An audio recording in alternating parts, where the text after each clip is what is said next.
Hello again, my YouTube friends. The other day on my What's in the Pocket, I was carrying the Kershaw Bareknuckle, and I had a request to do a more in-depth review on it, so we're going to do that today. We'll start out, get the stats out of the way. The blade is... Hang on here, let me get my notes here. I got the stats written down. The blade is 3.5 inches long. The stock thickness is 0.12 inches long. It's not too thick. Closed length is 4.7 inches. Overall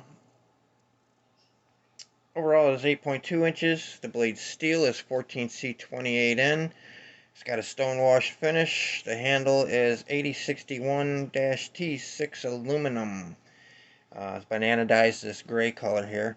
The pivot rides on KVT ball bearings, and the pocket clip is deep carry right or left, but tip up only, and it weighs 3.4 ounces. Okay, this is kind of a weird shaped blade, really. It's part of the 777 series for ZT and Kershaw.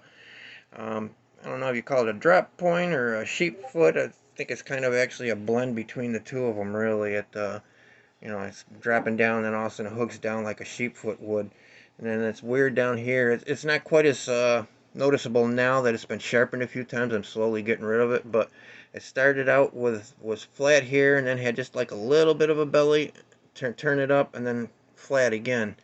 Like I said, if you have to sharpen, it's rounding out a little bit more now, but it actually, although it looked a little weird, it actually cuts very well. It's not a super slicer, but it's not thick behind the edge either. I'd say it's probably around average, like about a 20 thousandths behind the edge, like sort of like a PM2 type thickness. Um, it's got this little bit of a thumb ramp right there with a little bit of jimping on it. You can see the jimping there. It'll focus. There you go. It's not super grippy, but it does add a little bit extra grip to your thumb. Yet it's not aggressive, so it's not bad. I'd prefer it to be just a little finer, sort of like the Spyderco jimping, but this isn't bad. It does work, and takes the 14C28 steel takes a really nice edge. It's fairly tough steel as far as the stainless steel goes. It is one of the few steels that are people use in knives nowadays, making knives that is actually designed specifically for cutlery. So it's very easy for makers to nail the heat treat on it. It's just a good all-around steel, and more on the budget end of it. Handle is very comfortable. I have no issues with that whatsoever. No matter what grip you use, it's comfortable. Um, the clip is a short, deep carry clip, which I like. It actually works very well.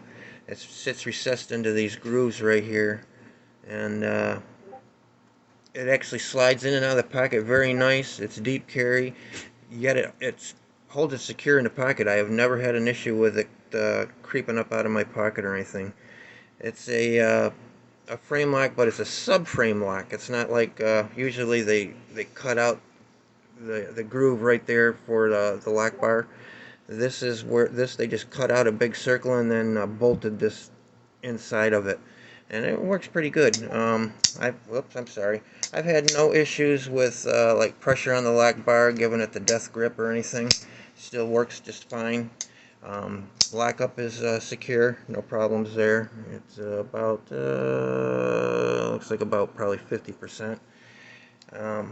All in all, it's a really good knife with one exception. It's got one major flaw, and it's a pretty big one. The hardware is garbage on these things. I went to take it apart to clean it one day, right out, I hadn't had the knife all that long, and stripped the screw out. I use WeHa bits too, they're not garbage bits. Strip the screw out. I saw a video, I think it's probably about a year ago. It looks like the pivot's, set in this, sort of like a hex nut, so you wouldn't think it would spin at all, but because of the soft hardware, he was twisting it, and this just spun because it just stripped out and just rounded right off in there. So if you're one that likes to take your knife apart on a regular basis and clean it and oil it, this probably isn't the knife for you. If you're the type that just every now and then puts a drop of oil in there and works it in, flipping it back and opening and closing it 3 times to work it in, then this should be okay for you. It's got I forgot to mention, it's got a floating bag spacer, which means, it's still open, even though it's got that bag spacer. It's still open enough that you can take canned air, or whatever, and just blow it out real good. It's easy to clean. It's not take apart friendly. Kershaw uses some really soft hardware, and it's a damn shame because I like to support American made when I can. I really do. And this is a decent design. I like it, but I don't know if I'd buy it again or not. I might. I wouldn't rule it out because I do really like the knife. And I have been able to work around cleaning it without taking it apart since I stripped that screw. But that is kind of disappointing. American made products are supposed to be the best, but then you put a knife together with cheap soft hardware. It's a shame. But other than that, I do really like the design. It cuts very well. It's very comfortable. It's easy to carry. It's 3.5-inch blade, 3.4 ounces. So for those of you that ounce and inch thing, pay attention to that. It's good that way. That never really was a big issue with me, but I know that some people it is. So that's really all I got for you on this one. Kershaw Bareknuckle. I forgot to mention, you can also get it with a green handle and a black washed blade.